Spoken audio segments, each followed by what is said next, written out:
there's two things I definitely want to do today that I feel kind of will round out everything we've done on complexity theory. And then there's a whole bunch of things that we could do today and the next few days. So one of them is something that Neil asked about the other day, and I just want to get a sense who might think that's cool. He asked about something called the recursion theorem, which, as far as a neat idea goes, it's a really neat idea. And as far as an application goes, it's typically explained to students in the sense of, go home and write a program that does nothing but output itself. Okay, so you run the program, and its output is the program. And this is not as easy as it seems at first, because when you try to output the program itself, you feel like you're doing this self-referential infinite loop, and you get stuck, and you can easily convince yourself that, oh, there's no way to do this, and it's probably some reason similar to the diagonalization stuff, and I better stop trying. But it turns out that there is enough leverage to self-reference yourself in a program to print yourself out. And that's what the recursion theorem says. It says you can build a Turing machine whose output is the description of the Turing machine itself. That's more or less what it says. It says a little more than that. So anyway, I might be able to do that tomorrow. Does that sound like something fun you want to see? Yeah? All right, we can do that. It's a little theoretical, but what I did this morning is I went on the web, and I figured, you know, somebody's got to be given this assignment in 200 different classes all over the country, and they do. And I found a solution in C, and C++, and Java, and I can just give those to you if you want to see what they look like. But the idea of the solution is really kind of a 6 or 7 line description of what you want to do. And then the details of how to do it differ from language to language to language. And the esoteric minutia is actually not trivial, and it's good to have a real solution along with the idea that's behind it. So I'll try to do that tomorrow. I want to do it on a scratch day when everybody's really clear, and it might be a good way to kind of end off the whole month, which is all about these very strange constructions. All right, so today there's two main things I want to do. One is this thing called Savage's theorem, and one is something called space hierarchy.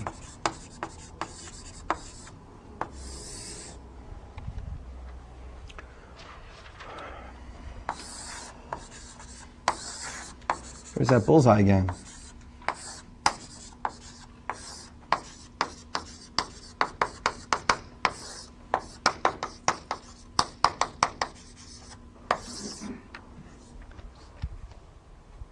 Half a bullseye. Sipser does ellipses so we can write horizontally. Sipser's got an editor.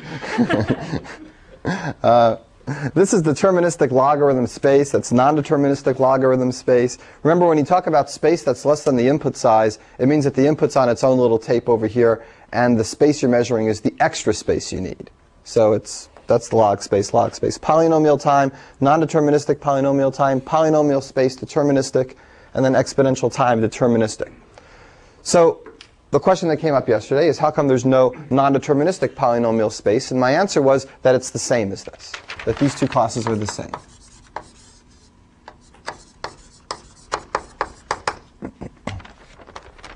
And the reason they're the same is because, unlike time, where you have to pay a lot to turn non-determinism into determinism, with space, you don't pay too much.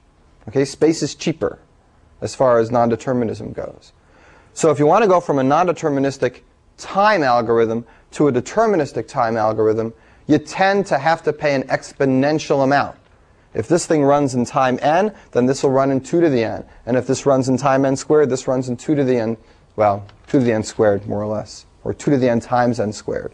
But some exponential growth going from non-determinism to determinism. And nobody knows if you can do better. That's a fundamental question in complexity theory. With a lot of practical applications, if anybody found out any way to do better. We don't think there is a way to do better.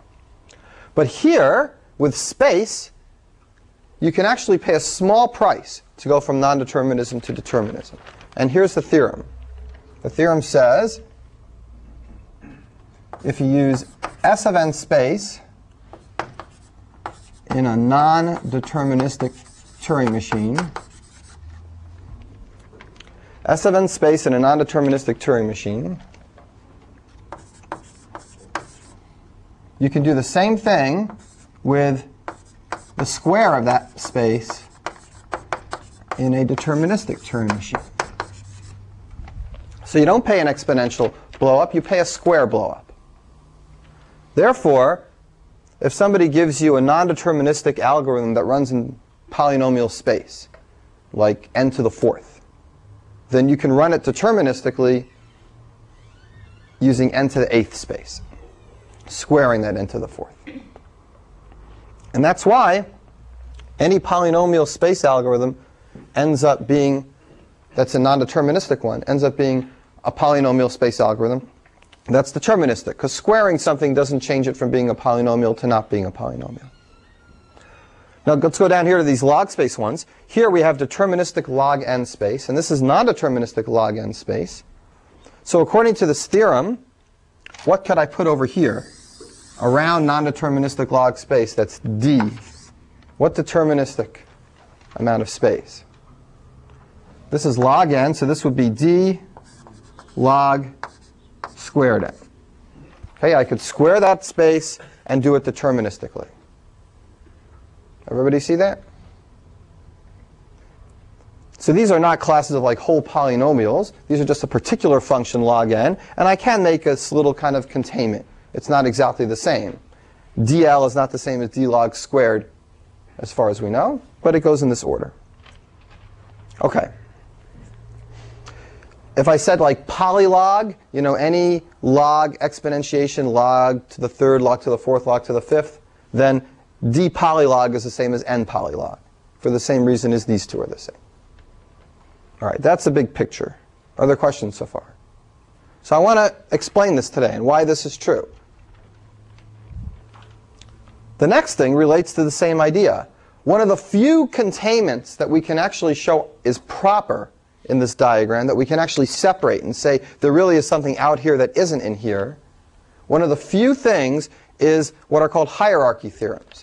That if you give me an algorithm that runs in linear time, I can find you a problem that will not be solved by any algorithm in linear time, that will need, say, space, that will need n squared space. And if you try hard enough, you can find another problem that's going to need n cubed space and n to the fourth space. So, for example, DL and D log squared,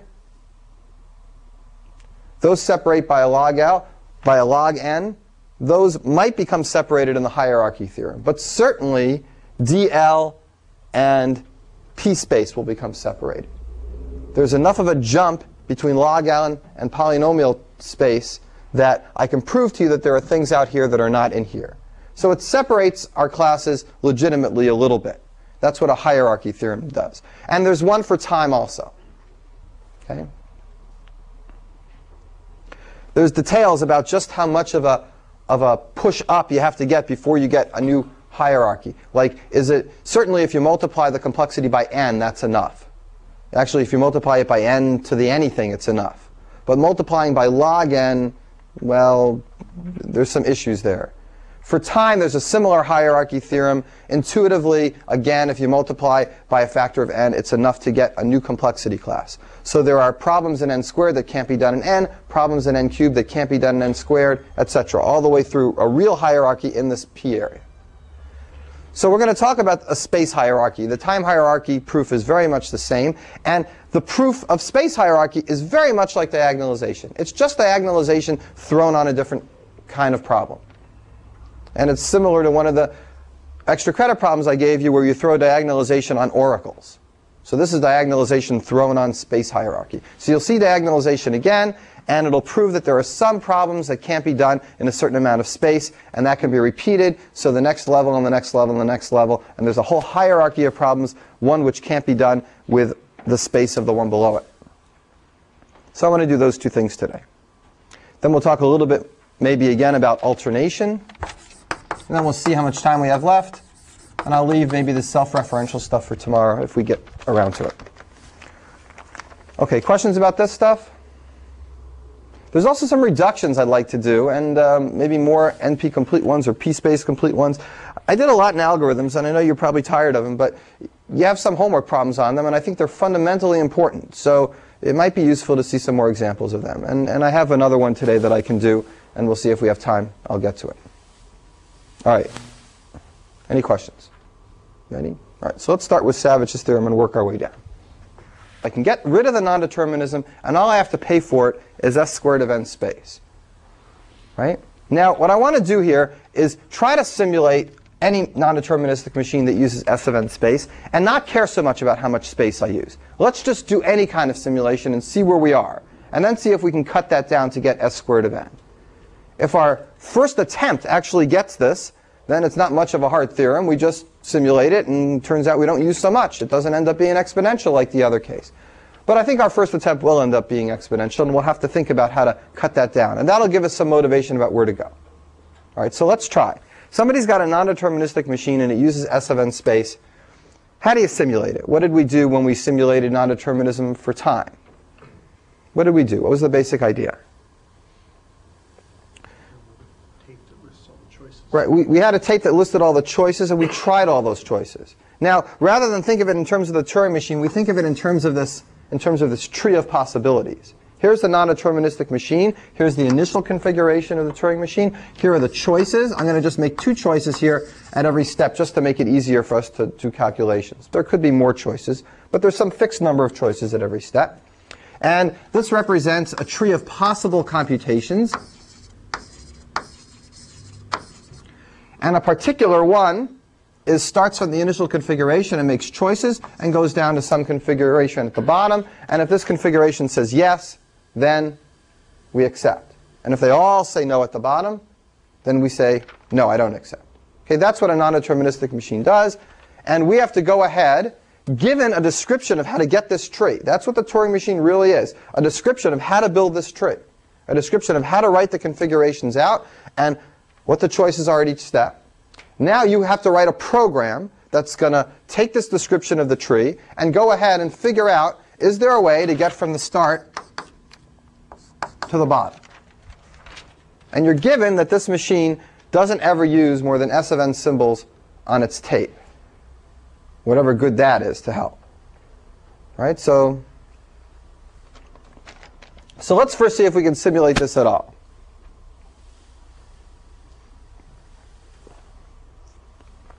Somebody gives you this Turing machine, they give you an input, you're trying to find out whether the Turing machine accepts the input, and you have a deterministic program in order to do it. So we'll do what Chris said a minute ago, we'll try all the possibilities. Right? But how far can this tree go down?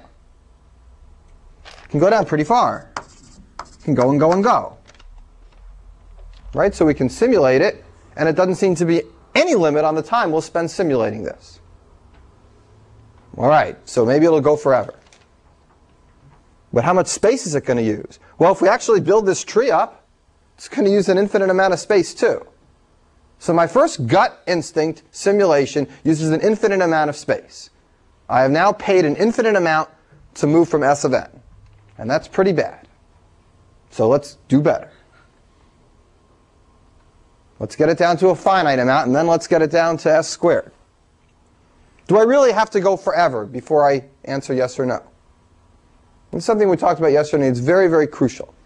If you're given a machine that uses at most s of n space, then what do you know about the number of different configurations in that machine? The total number of different possible states that machine could conceivably be in. Remember, it's q k to the s of n times s of n. That's the different number of configurations. This is the number of states in the machine. This is the space it's using. This is the number of symbols on the alphabet. That's the space that it's using. These are all the number of states in the whole machine. If the machine ever enters one of these states twice, it's in some infinite loop.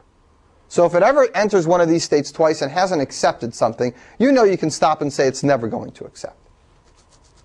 So if that's true, how far down do you have to build this tree? Not infinitely down, just as many levels down as there are different configurations. There's no reason ever to go past the point where you would have a double configuration. If you're going to find an accepting computation, you'll find it before a double appears. A double is just going to loop you, send you back to here. So that's the first thing. The height of this tree that we'd have to actually generate is bounded by this number. So the height of the tree is less than or equal to that number. Okay, that's a big number.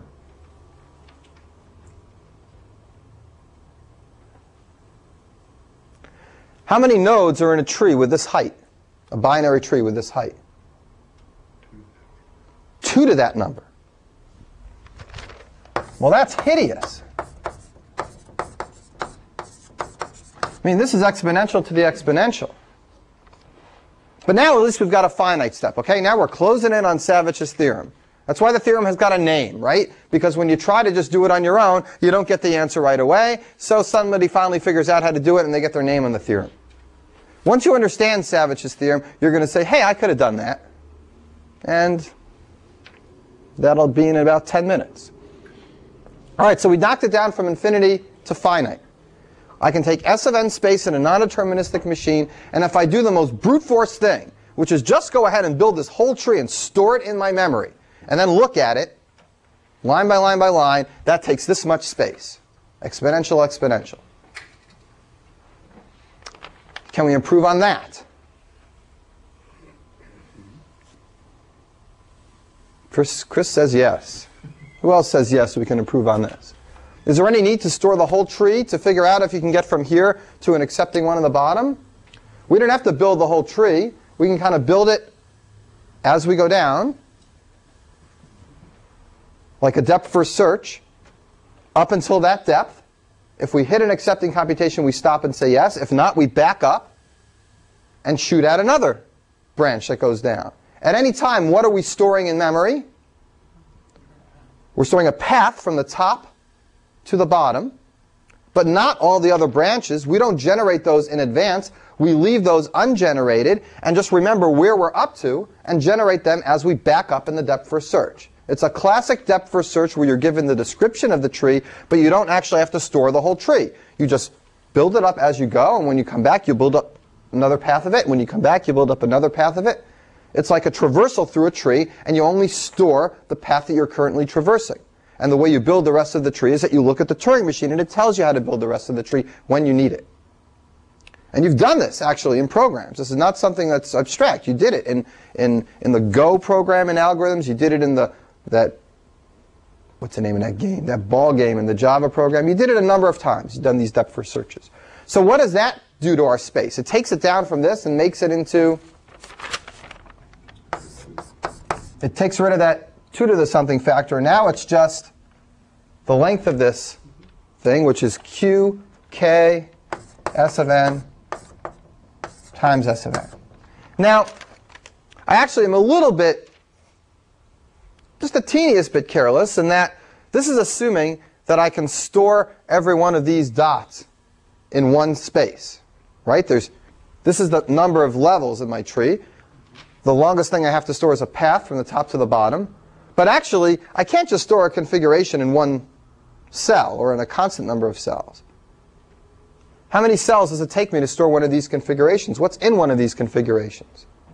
It's a picture of the tape, what the state is, and where the head is. How many cells does it take me to store that? S of n, because I know that the tape's never going to be more than S of n cells.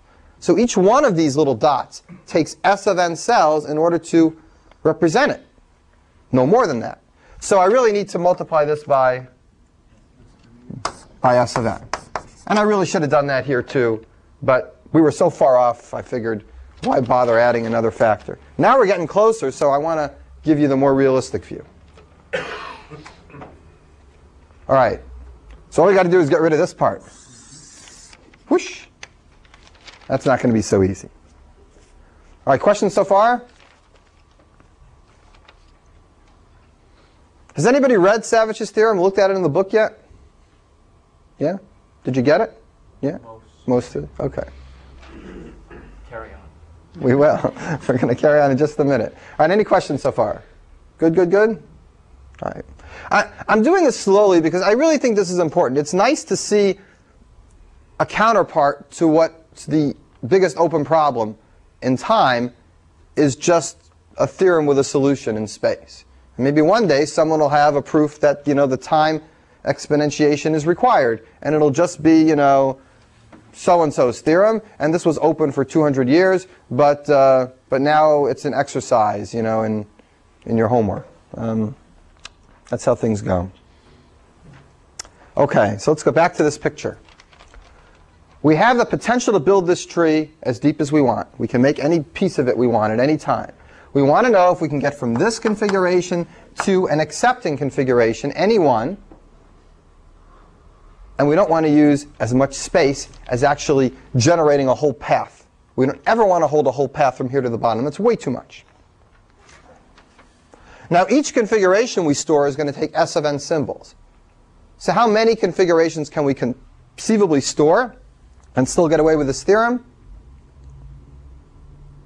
S of n. We got S of n for each configuration, and S of n configurations we have room to store. That gives us S squared n. S of n times S of n. So how can we go ahead, and go away from the abstraction of a Turing machine, just this picture. You can generate this picture as big as you want. I'm giving you the initial configuration. You got that. I'll give it a name. It's called I0, the initial configuration.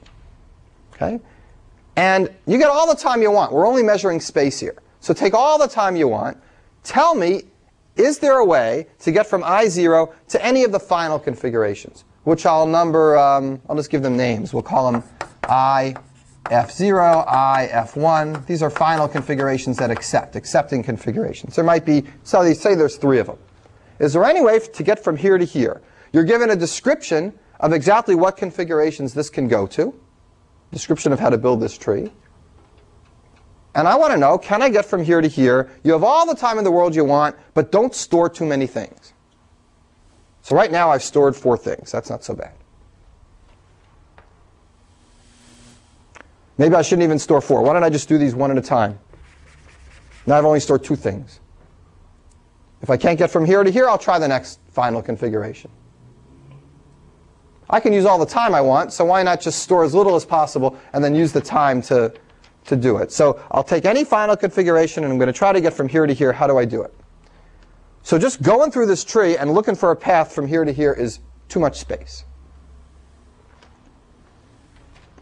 All right, so I'll give you a hint, which will give you the idea that Savage came up with, and then we'll talk about his idea in detail, and I'll write down the little algorithm.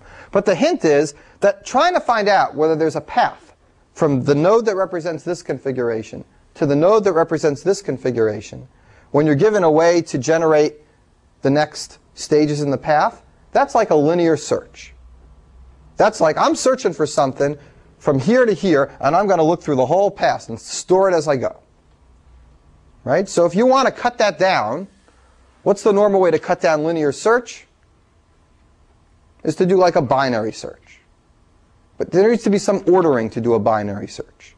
And we'll get to that in just a second. But let's say we did cut this down to a binary search. Let's see if that actually works, because then we have a goal. If we want to see whether we can get from here to here, and we do it in a binary search, then first we store, say, something in between that's going to be halfway. That takes half the number of steps, and then half the number of steps from there again to get to the end. We'll call that the middle configuration. So now I've got 3 things stored. What do I do next? What if I find a middle one here?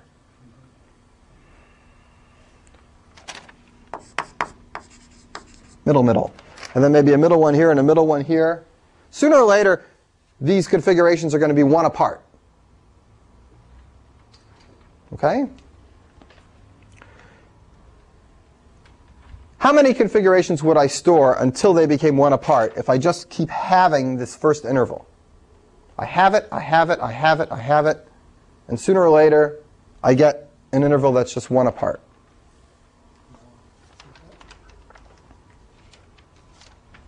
If I had 64 to begin with, and I halved it all the time until I got something with 1, I would have 6 different stages. Right? I'd have the log base 2 of this. But what did I really start with? What's the real distance between I0 and IF0? It's not 64. It's really this.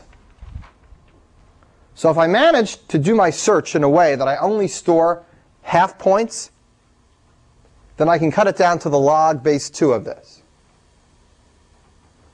And the log base 2 of this is going to be what? More or less. Say the k was a 2. It makes it easier. The log base 2 of this is going to be s of n times log of s of n, right? Not times, s of n plus log of s of n. Right? Because when you take logs of things and they're multiplied, they end up being added. And when you take logs of things and they're exponentiated, they end up getting multiplied. So s of n log 2 of k, which is a constant, plus log s of n. And that's s of n, more or less.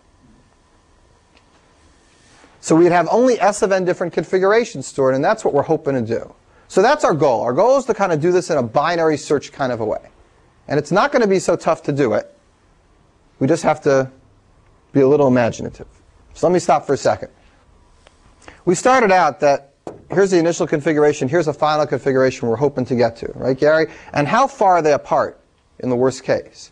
They're this far apart. They're an exponential number of steps apart in s of n. So what I'm hoping to do is cut that exponentiation down to just s of n. And the way we're going to do it is hopefully find the middle part, find the next middle, find the next middle. And if we can figure out a path from here to here and only store middle parts, then we don't actually ever have to hold the whole path in memory at any time. What's a good way to explain this that isn't... Can I make it s of n log s of n? What's that? And the binary search would convert one of your s of n orders into a log. Yeah, take the log of this. That's what's happening. So you get the log of q, that's a constant. The log base 2 of k to the s of n, that's s of n times the log base 2 of k. So that's a constant times s of n. And then plus log base 2 of s of n. So the overwhelming factor there is the s of n factor. So that's how many configurations we actually get. Yeah. How do you know that you're halfway? Oh, I haven't talked about how we're going to do this. I'm just trying to motivate it a little bit. I'm trying to say that if we figure out a way to store halfway points, then we're there. So now let's try to go through the vague door that's opening for us and see if we can, blow away the mist and make it work. But we got to have a sense of where we're headed instead of just kind of flailing around.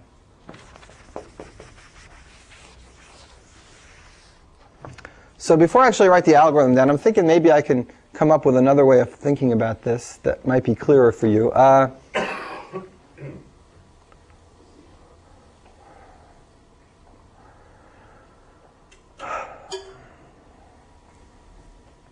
Okay, I got a way.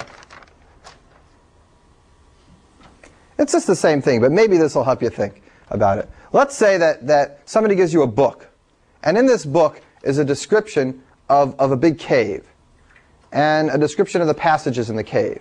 And on page 1 is the entry passage, and that's called I0. And there's also a room at the end that has gold in it called I gold. That's the final configuration. And you're supposed to figure out whether there's a path from the entryway to the gold. Because this cave is complicated, and maybe there's a way to get there, and maybe there's not. Now what the book describes to you is you can turn to any page. Every page has a configuration on it with a list of other configurations that you can get to. So if you turn to the page with I0 on it, there'll be just a list of other pages in the book. I3, I8, I15, and you can go turn there and see that you can get there. Everyone understand so far? And then if you're on page I15, it'll tell you that you can get to page I26 and page I355. You have this book, and you got to figure out a way if there's a way to get from I0 to I gold. And you've got a piece of paper in your hand, and you're not allowed to write down too many things. That's exactly what this problem is about, but now it's a little more concrete. Or maybe less so. I mean, it's really the same thing, but I think it might be easier to think of it this way. You got all the time in the world you want. You can thumb through the pages as often as you want. You can backtrack. You can look at them again and again. Go wild with the exponential time. That's okay, but you cannot write down too many things. Does that help a little? Maybe? Gary? Maybe? Yeah? All right.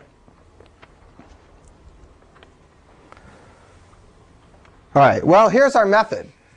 Any kind of simple method doesn't quite save you much time. I mean, if you start looking at I0 and seeing all the things it goes to and write them down on a list, and then seeing all the things those go to and write them down in a list, you just end up generating this tree, a path through the tree, and that's too many. Is rewriting, does that violate the space? If you erase, and then you can erase. Okay. And you reuse the space, absolutely. So, and it's a tree, so there are no loops? No loops. Okay. So, Well, so once you move to the next room, you could erase what you had before and just write, oh, but then if you were wrong, you're wrong. Never mind. it's true. I mean, once you know you can get to here, there's no reason to remember all the things behind you. So at any given time, you only need, but you won't have the path. Well, we don't really need the path. We just need to know if you can get there. Since it's a binary tree, doesn't forgetting everything above you, essentially one step at a time, correspond to finding the middle point? I mean, you're at the top. You go down to one of the next two, and then you forget the path. You forget the guy above, and you just focus on the tree that's below you now. That essentially is the middle point, then. No, the middle point is actually, if this is, say, 100 from top to bottom, the middle point is the 50th spot. Okay. So it's actually the halfway point down there. It's not ruling out half the choices. It's getting halfway to your goal in that one computation. So you can't quite do that. All right. Let me write out this algorithm. It's a recursive algorithm that isn't too hard to understand. It's only 3 lines long, and it's surprising how short it is. But here it is, basically. We'll call it Savage's algorithm. So the first thing he does is he tries whatever he's going to do for every single final configuration sequentially, one at a time. That doesn't matter because he can erase the tape in between each one. So the main idea is to show that he can do it from the initial to a given final configuration. But he's got to try all the final configurations to make sure he finds it if it's really there. So let's just put that in the beginning. For each final configuration, and you can generate all the final configurations just by taking the accept states, and connecting them with all possible tape symbols. I mean, you can just generate these final configurations. For each final configuration, if check if there's a path from I0 to IF using k steps. And k is initialized, I shouldn't say k, sorry. I'll just say the right thing.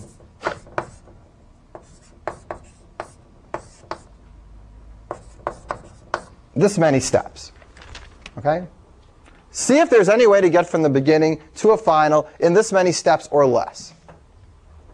That's the procedure that he's going to write. And he's going to run this procedure for every single final configuration. But that doesn't add any space because once he runs it once, he erases the tape when he's done, and then he just starts the tape again. So we only have to consider one of these runs as far as the space goes. The time is going to add, but we don't care about the time. All right, so how does he do this? How does he check if there's a path between here and here in this much time? Here's his algorithm. Path I, J, M steps. Here's his algorithm to figure out if there's a way to go from this configuration to this configuration in this many steps. And he does it in this binary way. He says, try everything.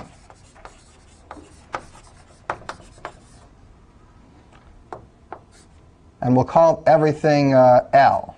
Try every single L and see if the path from I to L can be reached in half that many steps, and the path from L to J can be reached in half that many steps. If you want to figure out if there's a path from configuration I to configuration j in this many steps. Try every single L there is in the whole world. Try them all.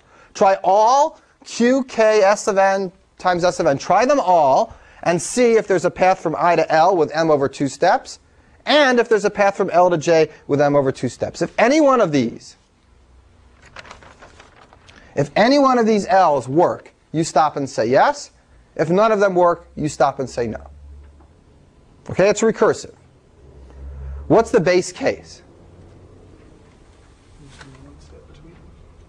If there's one step in between them, you don't split them into two parts. So we'll put that in here. There needs to be a base case. If m equals 1, then if I can reach j, accept, else reject. So if there's only one step between them, check directly whether I can accept j, and then stop. So try every single L. If any of these are true, any of these true, then accept. Otherwise, reject. That's the idea. 3 lines. Let's analyze it, because now we go back to analysis of algorithms. Let's analyze the space for this algorithm, because it doesn't take a lot of space. It's surprising. Let me stop before I analyze the space and make sure everybody knows what it's doing.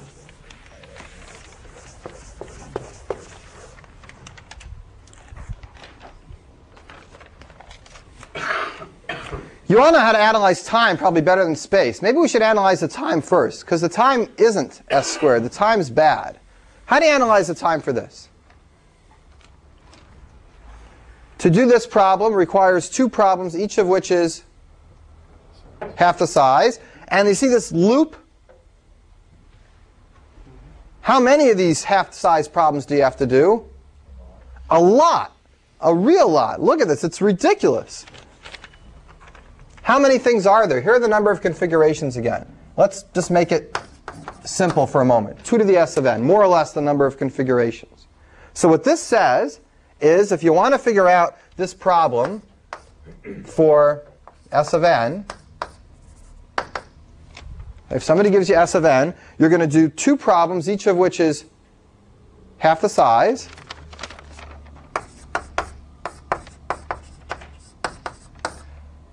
And then you're going to do that how many times? 2 to the s of n times. And then it takes one statement to maybe do the if, to check on the if statement. So look at this. This is horrible. This is clearly exponential. I mean, the recursive relationship itself has an exponential bound in it. So the time is terrible. If m is odd, you can't split it in half. Yeah, so we split it as close as possible to half. That's not going to matter. Just do n over 2 ceiling. It's not going to. Just round up. That won't be a problem. All right, so the time here is bad. And part of what makes Savage's theorem so elusive is that you're so used to trying to save time that you don't think of algorithms that happen to save space if the time is really bad. You don't think of doing this because you can see it's just ridiculous time-wise. But space-wise, it's really good. And you should develop an intuition to save space, because it's really kind of a cool thing how much space this saves. So let's try to figure out what this thing actually does. It starts, and it has this stored in memory and this stored in memory. And then it tries its first L, a recursive call. It tries something out here. And it checks recursively whether there is a path from here to here of size m over 2 and a path from here to here of size m over 2. Right? Now let's go through it recursively. Let's say none of these are path 1 yet. So now it has to do, what does it do recursively? Right, it does this first half recursively, right? So it checks if there's a spot between here and here, halfway. And then it checks if there's a spot between here and here. And finally, it checks if there's a spot between here and here. And let's say these distances are 1, and it succeeds. So this is a success. I'll make the line, success. What does it do now? It recursively continues and does this second half. So it tries something in the middle here, and something maybe in between those two, and then it gets finally down to sizes of size 1, and it checks this, and that's OK. And now where was it up to? It was up to this second half, right? And it does that. What does it actually have stored right now? Throw away that. All these things that I checked, it can throw away. In fact, they are thrown away. They're off the stack. Bye-bye. The only thing that's remaining on the stack right now, when it goes back to do this and this, is this guy and this guy from the first call, and this one from the second call of the second recursion. And now it goes down again deeply, and deeply again. And sooner or later, it checks this off, and it knows I finished my first recursive call. There is really a way to get from here to here in half the place. And then it no longer needs this or any of these, and it goes back to just storing two things. The point is, what it really ends up doing at any point storage-wise is storing a configuration for every halfway spot in between. And when it finally finishes that one little section that it's doing, it pops back up, erases those things, and goes down to another section. And the maximum number of configurations on the stack at any time is the number of configurations it takes to have this over and over again until you're down to a configuration difference of 1. And that's exactly the log of the distance from here to here. And that gives you something more or less S of n. Right? So that's the analysis of the space of this. The analysis of this space actually has nothing to do with complexity theory. It's just an algorithms problem. And it's understanding recursion in stacks. This is really a good question for what's going on in scheme if you did this algorithm, that the stack doesn't overflow. That it's the time that would slow this down, but the stack would never overflow until you ran out of memory. All right, I'm kind of relying in this last step a little on your intuition about how recursion works and how stacks work. So if you're a little weak on that, you're going to have some trouble understanding what I just said a few minutes ago with this idea. But let me stop. Maybe I can explain it in a different way. Let me answer questions first. Yeah, Doug? I'm just remembering there were times doing recursion where we would have a stack overflow error, and trying to kind of compare with why is this one specifically not overflowing? It seems that this doesn't overflow because you're cutting down this parameter by half every time. Right. So the stack, how many active procedures does the stack ever have on its list at any time? It's got the original. It's got this one. It's got another half, and then it's got one. And when it succeeds in that one, it pops it off and puts a new one on. And when it succeeds in that, it pops it off, puts a new one on. Sooner or later, it'll get down to here. But then all the activations for this have been popped off already. So it never has both of these on the stack at the same time. It finishes with this one before it gets to this one. So the number of actual procedures that it has active in memory at any time that it has to remember to get back to is the number it takes to take m, have it down until it gets to 1, which is the log base 2 of m. Right. Does that make sense? Yeah. Michael? If the time is so awful here, why doesn't it move up to the exponential time ring? Why does it get to stay in p-space?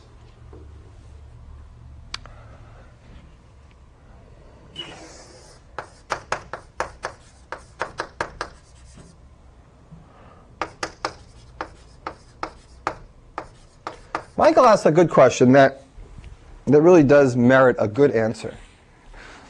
Let's see if I can give you one. I just showed you that if you have an algorithm in NP space, that I could simulate it and keep it in P space. So that NP space, even though it contains P space, actually equals P space. And you notice that this simulation actually takes exponential time. So everything you notice is true. I also just showed you that if you have something in NP space, I'll write it out here. This is a little bit of an unfair picture. Here's NP space. This is our first picture before I showed you that P space can simulate NP space. NP space is certainly bigger than P space because it's P space with non-determinism. Right? So it's certainly at least outside. And I just showed you that it was equal because P space can simulate it. And you're asking me, well, isn't it true that exponential time can also simulate it? And the answer is yes, it can. NP space is certainly inside exponential time. And I didn't mention that, but it's true in our discussion that exponential time sits outside these two. So that's all it really says. That's not as clear as the answer I gave you, maybe, huh? I don't know. Now you're confused. I guess the answer to your question is that there's no issue there. What you said is right. It's true that exponential time can simulate non-deterministic space. Yeah. What? We know that exponential time is bigger than polynomial time, but we don't know that p-space is bigger than polynomial time, right? So we don't actually know that this is exponential given that. We don't know that this has to be exponential. Right. We don't know that. I know that I can simulate NP space with exponential time, that NP space is contained inside exponential time, that I'll never need worse than exponential time to do it. But for all I know, there might be a faster way to simulate NP space. I might be able to simulate NP space in polynomial time if I was really clever. I just don't see a way to do it. In other words, p space, it looks like this, but for all I know, these two categories are not only the same, but they're really the same as this. But that we don't know is true, and we think it's not true. This isn't answering your question. So maybe ask your question again, and maybe I can... I think Neil's right. The rings... The rings are bad. So I guess what I want to say is... Yeah? Well, if just this algorithm, maybe there's another one, who cares? We have this algorithm which we know is exponential time. Absolutely, right. So that shows that there's that if you give me a non-deterministic p-space algorithm, that I can come up with an exponential time deterministic one that does the same thing. And because of that, I enclose the whole category of NP space inside exponential time. That's my justification for writing exponential time outside the ring here. That's all. I sort of want to push things out, but that's not really what those rings are saying. The rings are saying everything's enclosed. The rings are saying that these are enclosures. We don't know if they're proper enclosures. We know that there is a difference between p and xp time. We know that. But we don't know if there's any difference between p space and p. Those might be the same. We don't know if there's a difference between np and p. Those might be the same. You can't push it out just because the way we tried ends up making it exponential time. There might be a better way to simulate this with time. Still confused now, right? Oh, it's a little better. A little better, OK. We were talking about if you could put space and time requirements on the particular rings. Oh, that's another question. And maybe that's kind of what you're getting at intuitively. And maybe it would be nice to have a class where we say it's polynomial space and it's this amount of time, simultaneous. And people have done that. And there's a lot of literature about that. And there's even complete problems for classes like that, simultaneous space and time. But that makes the picture more complicated, and it's kind of not really at a first course level. So we're not really talking about any of those things.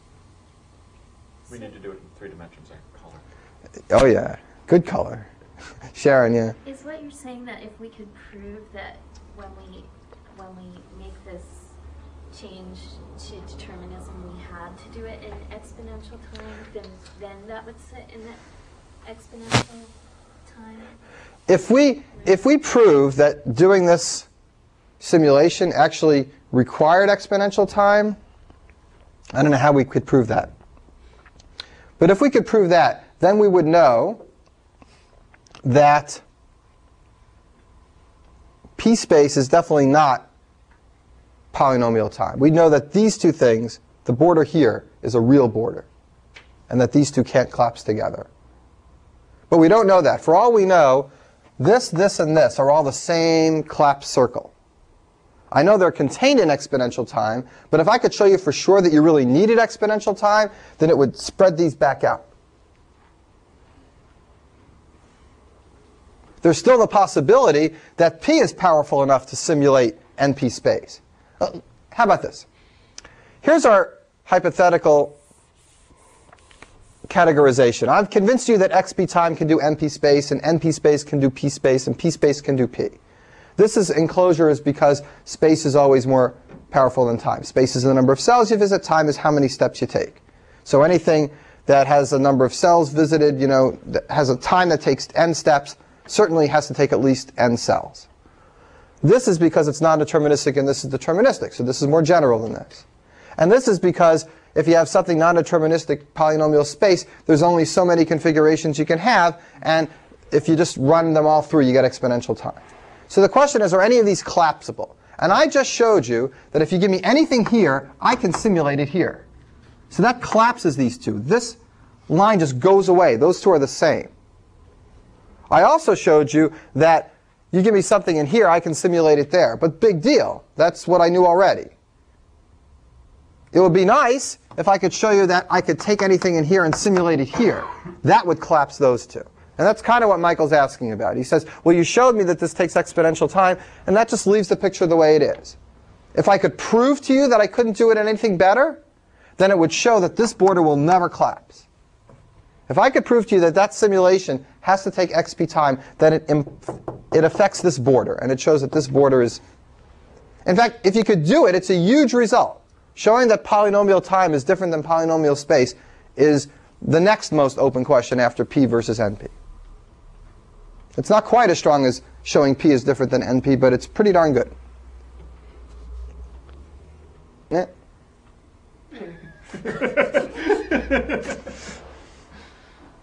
OK, shall we move on to topic 2? Any more questions on this one? I'm still trying to kind of understand how the algorithm itself is going to work. I guess the piece that's confusing me is that we now have, we've taken this this exponential expansion tree of all the possible configurations of our finite state machine, and we're now sort of treating it as a graph and as paths through the graph. I'm just not quite sure. It's a tree, actually, yeah, but yeah. Yeah, I'm just not quite sure exactly how we're kind of keeping track of,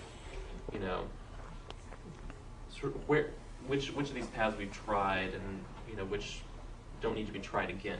If we're not taking exponential space to store every configuration. You don't store hardly any of it.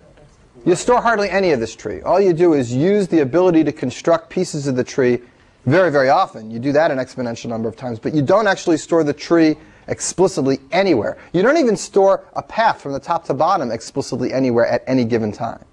Right.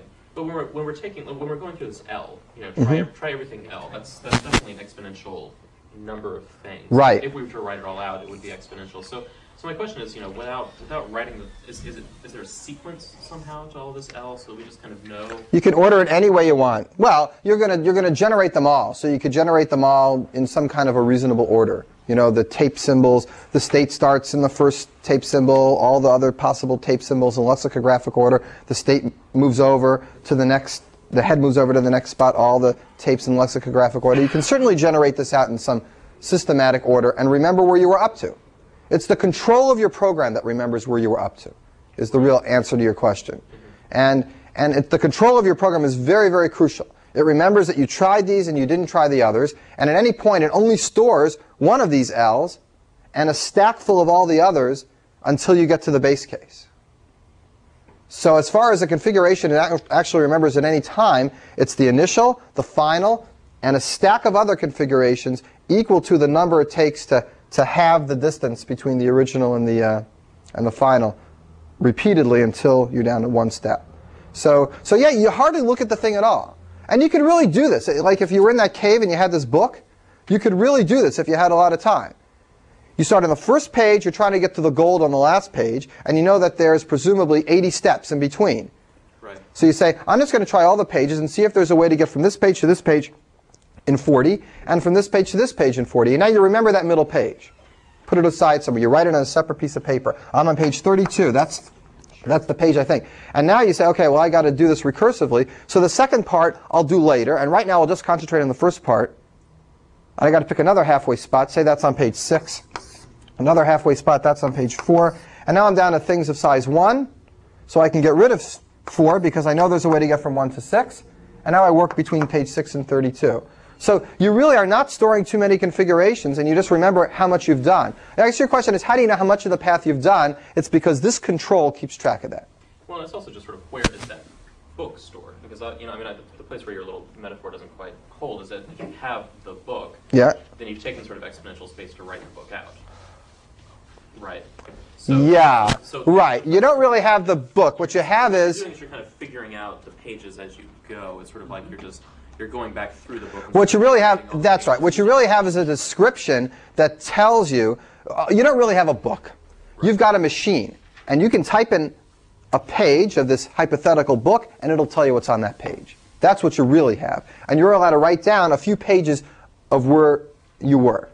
Yes, that's a better So metaphor. we probably have a Turing machine that has, maybe several small tapes or something like that. There's little areas in the tape where we're keeping track of a few key things. Right. That allow us Right. to erase. But most of what you use is But the it's- ability to it's generate. bounded. It's bounded by very little. Yeah, by s squared of n. So there's s of n configurations that you need to keep track of on the stack. Each one of the configurations takes s of n space. That's s squared of n. That's Savage's theorem. Yeah, that's a good point you brought up about the metaphor. You don't really have this book you're looking at. You have the ability to, you have a machine that lets you know what's in the book. You give the machine a page, it tells you what's on that page. That's a much better way. It's a Pokédex, as my kids play with. None of you know about Pokemon. You're adults. Why would you know? Unless you're that weird big fat guy in The Simpsons who owns a comic book store. Then you'd know about it.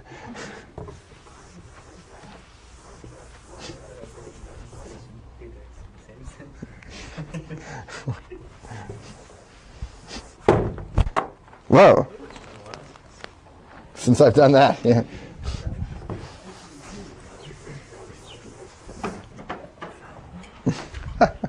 All right, second topic today.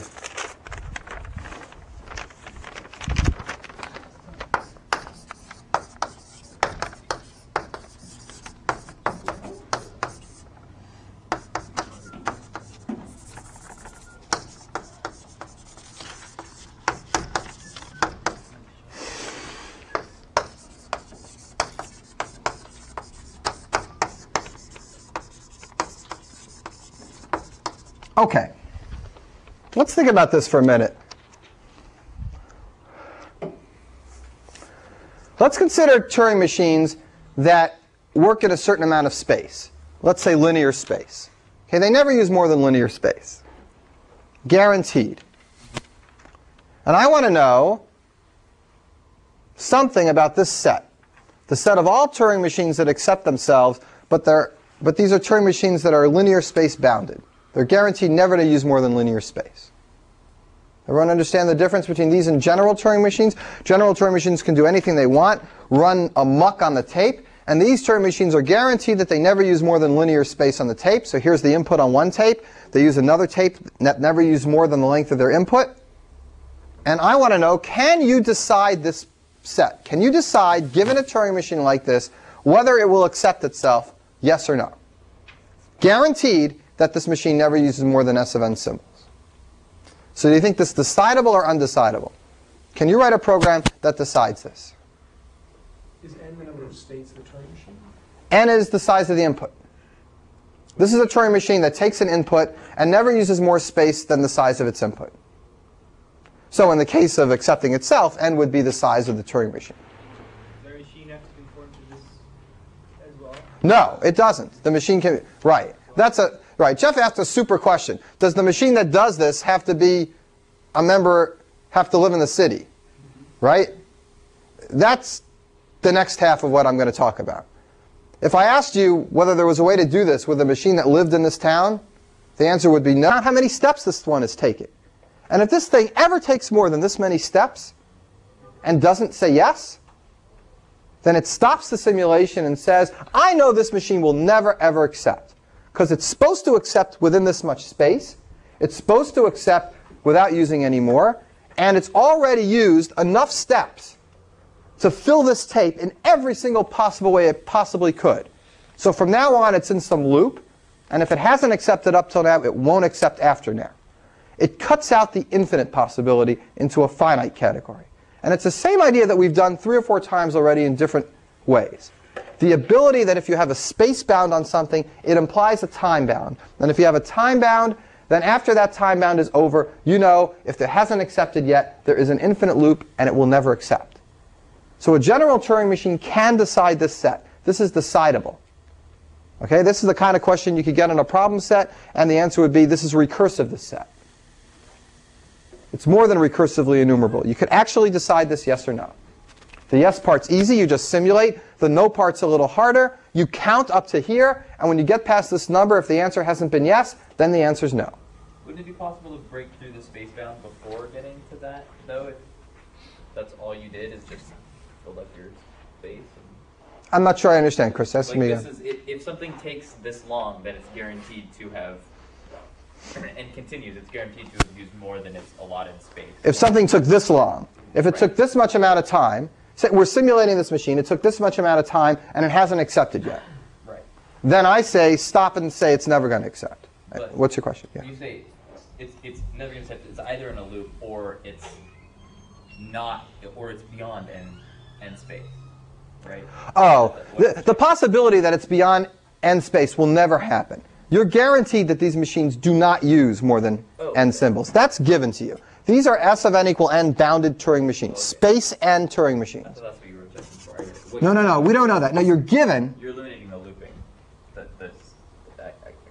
I'm eliminating, well, I guess we could check. I mean, you could give me a Turing machine that you claimed was, and then the second it goes past that space, I would stop and say, no, that's not even a legitimate Turing machine in my category. I could check it myself, but you might as well just assume that's true, because that's easy to check. But the key thing is, the hard part is if it doesn't go past that S of n space, and then you think you might be in an infinite loop, just check this amount of time, and after that you can stop checking. If it hasn't accepted, then the answer is no. Okay? So this is recursive. This is decidable.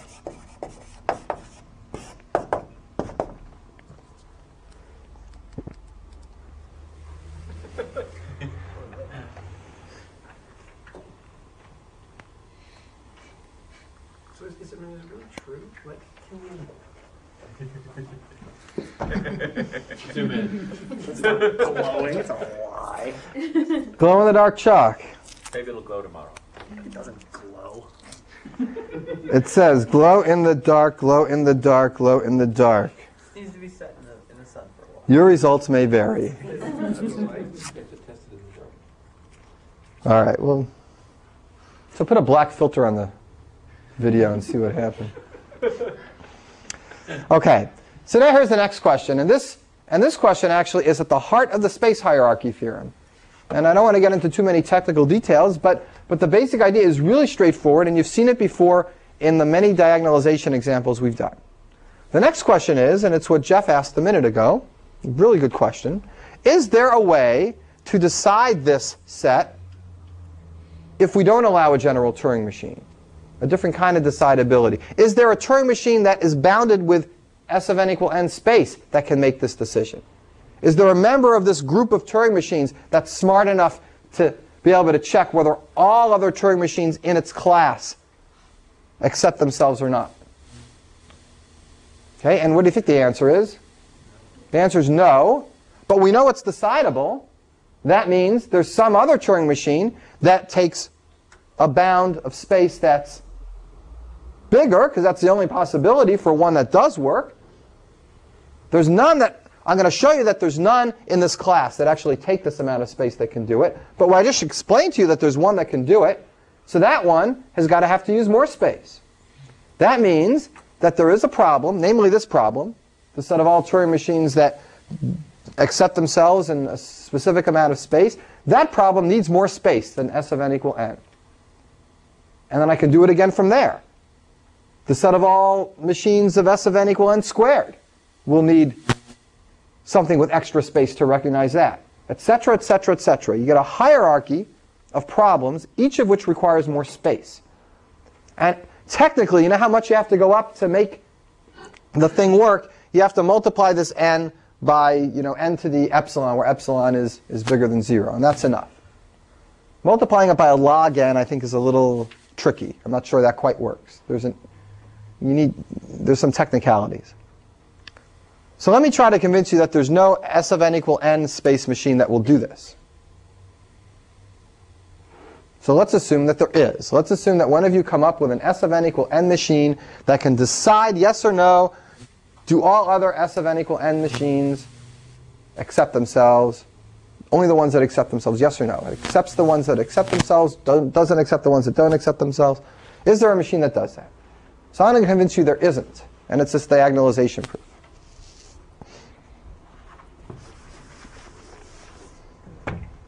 Okay, I'm going to convince you, there is no S of n equals n space Tm that decides the above.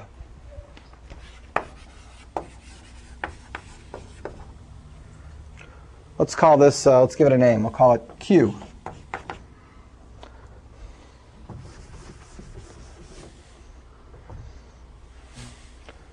All right, who knows how to do diagonalization? How do I show that there's no such Turing machine that will do this? What's the trick? This is that same Barber conundrum. Conundrum.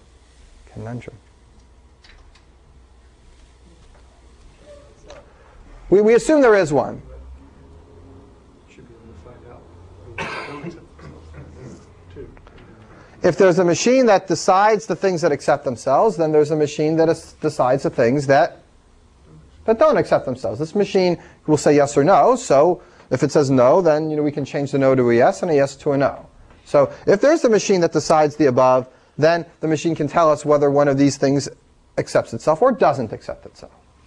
So then I have this strange thing. I have a machine, a hypothetical one, that accepts all S of n bounded TMs. It accepts all S of n bounded TMs that do,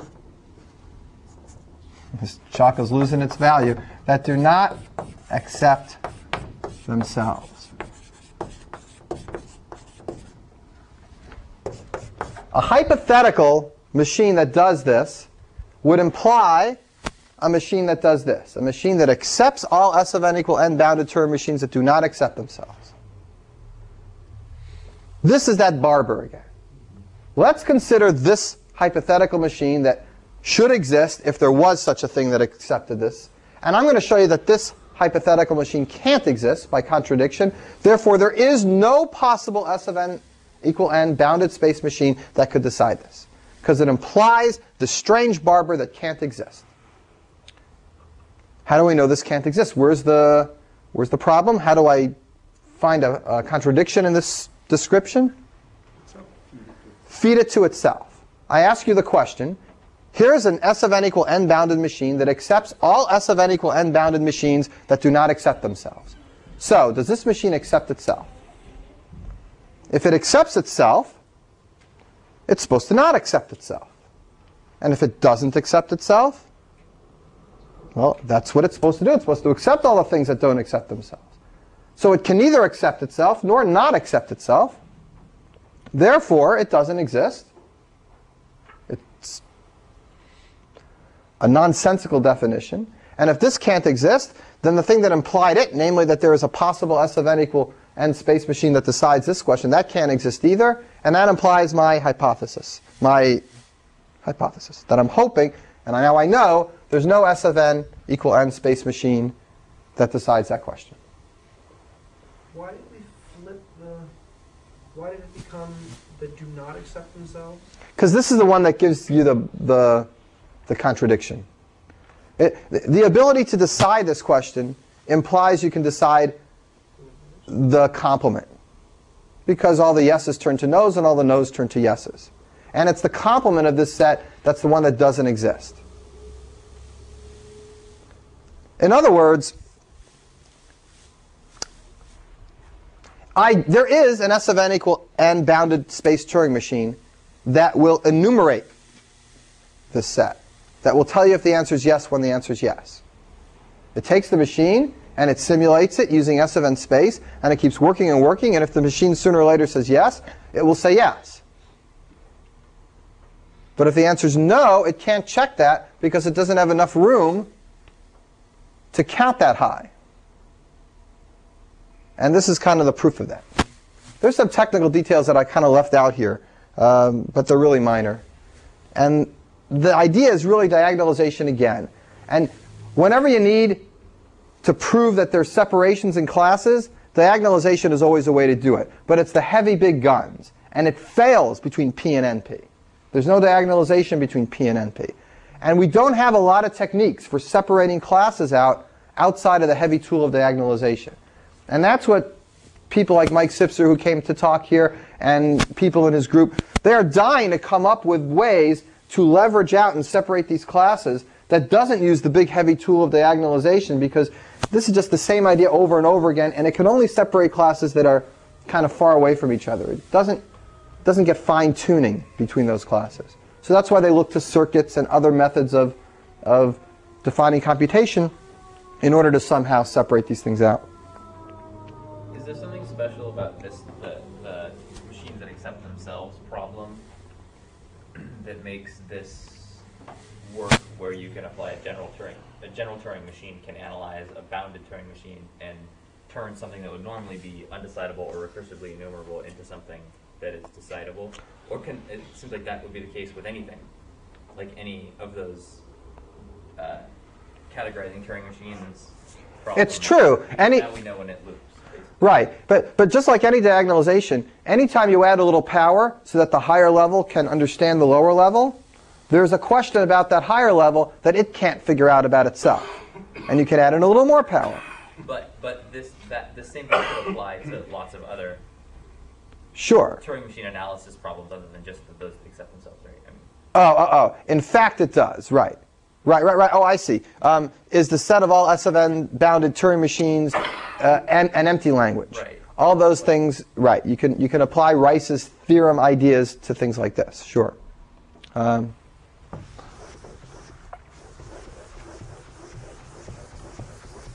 right. So there's a time hierarchy theorem that's very much like this. What I want to do just to maybe to finish up today is talk maybe 5-10 minutes about alternation, give you some general sense about what those results are, where it fits in our big bullseye picture. And tomorrow/Friday, we have a couple more days. I'll try to set up a lecture about the recursion theorem, about programs that output themselves. And perhaps, maybe in recitation today, I'll have Dimitri do some reductions, which I think will help you with problem sets, and then go over other questions on the problem set. So just another 5 minutes here about alternation.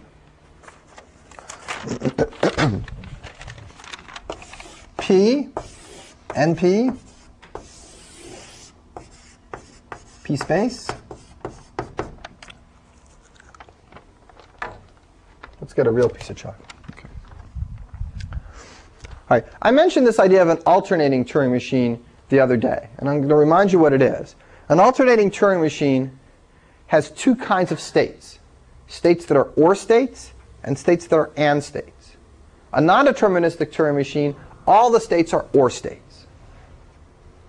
That's the best way to understand an alternating Turing machine, is in terms of generalizing a non-deterministic Turing machine. A regular deterministic Turing machine, you have one choice out of every state given a symbol on the tape, given a state in the machine. A non-deterministic Turing machine can have many choices, but we interpret the acceptance of that as if it was an OR.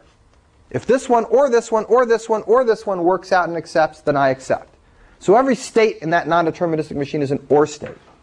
You can define AND states, so that then when there are many choices out of that state, the acceptance idea is that they all have to end up going to accepting configurations before you accept. And if they go to OR states, then there just has to be one of those computations from there that has to work. And if that goes to an AND state, all the arrows out have to end up in accepting configurations. So it's more complicated to decide whether you accept something or not, but your machine is kind of really powerful. And it gives you this alternating quantification that lets you write algorithms very, very quickly. And as I mentioned once before, there are many times where you can think of an alternating algorithm that solves a problem right away, even though the polynomial time algorithm is a little bit elusive. For example, there was a problem that I worked on a long, long time ago that there's an n to the 5th polynomial time algorithm for it, and you just don't think of it, given the problem straight up, even though the alternating idea is readily apparent.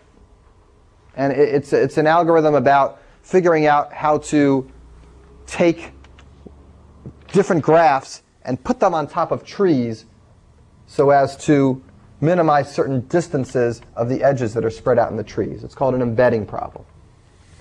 And it's an alternating thing because you spread out over the trees for every there exists, for every there exists, without getting into details. There are problems like that. So alternation is kind of a nice idea to think about. What's even nicer about it theoretically is that these alternating classes fit in with the diagrams we have here. And I gave this to you last time. I'm going to tell you again. Polynomial time turns out to be the same as alternating space log n. That means you have an alternating Turing machine that uses log n space. That's the same as a polynomial time algorithm.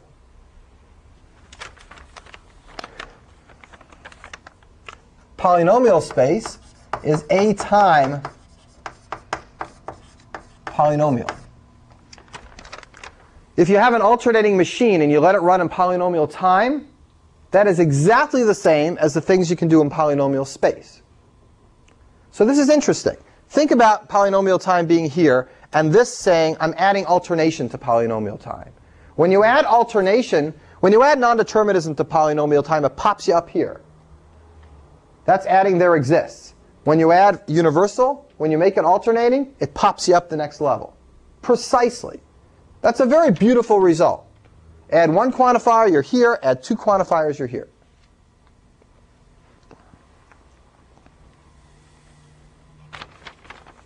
Questions? All right. This is also a nice result, but it goes in the other way. Take space. Remember d space log n that was inside here, the most inner circle in the smaller picture before? Take d space log n and take it out of deterministic Turing machine land and turn it into alternating Turing machine land, and it bumps you up 2 levels to polynomial time. It's completely a dual situation. Add things to the space, and it bumps you up 2 levels. Add things to the time, and it bumps you up 2 levels. It's a really nice result that these classes completely coincide. No strange overlaps, just completely coincide. What about this, way up here?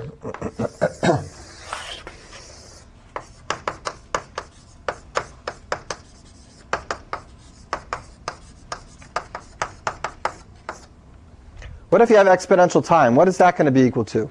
A space of what? What do you think? Let's take a guess.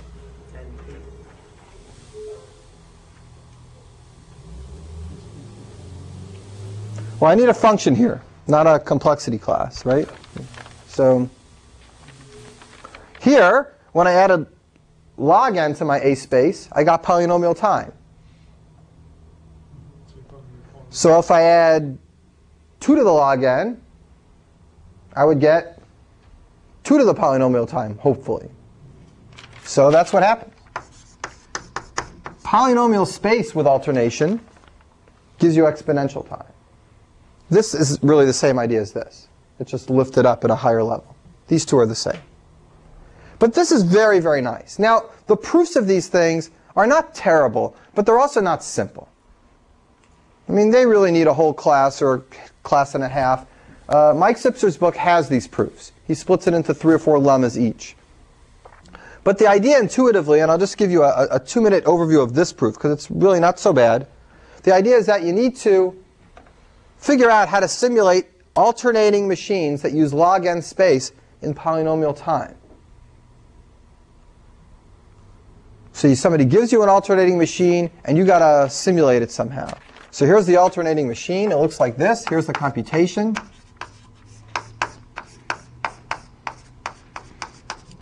If it was a non-deterministic machine, you just have to find out if there's a path from here to here. But if it's an alternating machine, you have to find a subtree. A single branch on the existential and all the branches on the universal. A single branch on the existential, all the branches on the universal. You have to find a subtree of this tree that ends up ending with leaves that are all configurations. And the question is, how long does it take to find a subtree of a given tree if every one of these nodes takes at most log n space? And if you do the brute force run through the tree, you don't get polynomial time. But it turns out you can turn this tree into a graph called an and/or graph, and traversing that and/or graph is like working through directed acyclic graphs and finding a topological order and working your way back, computing the ands and ors, and when you're all done, it ends up taking only polynomial time.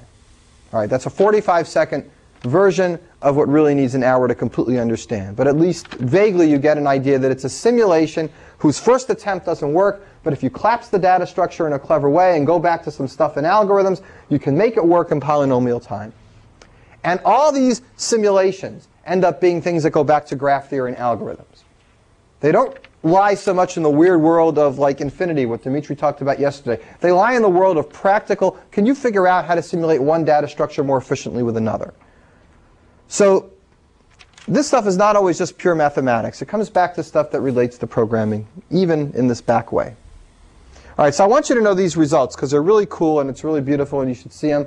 We won't have enough time to talk about this in any more detail, I don't think, because there's other things that are better. But if we took a vote, you want to do more details about alternation or do self-reference, recursion theorem. You want to do the recursion theorem?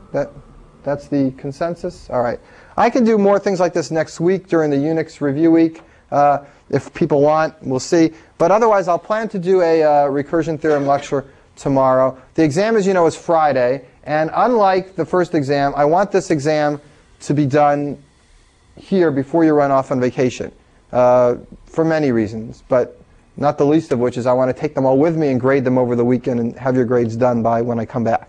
But also, I don't want some people have plans, some people aren't going to do it over the weekend. I want to have it relatively uniform. So I'll give you the time you need, but I'm going to collect them at about 3 p.m. and then leave. When are we going to start? I haven't decided, but I'm not sure if I'm going to do any lecture that day or not. But probably you'll have at least 3 hours to do it. So come early. Come at 9:30 because I might just start at 9:30. I want to see how much we get done in recitation today and lecture today and tomorrow, and we'll see how far we go.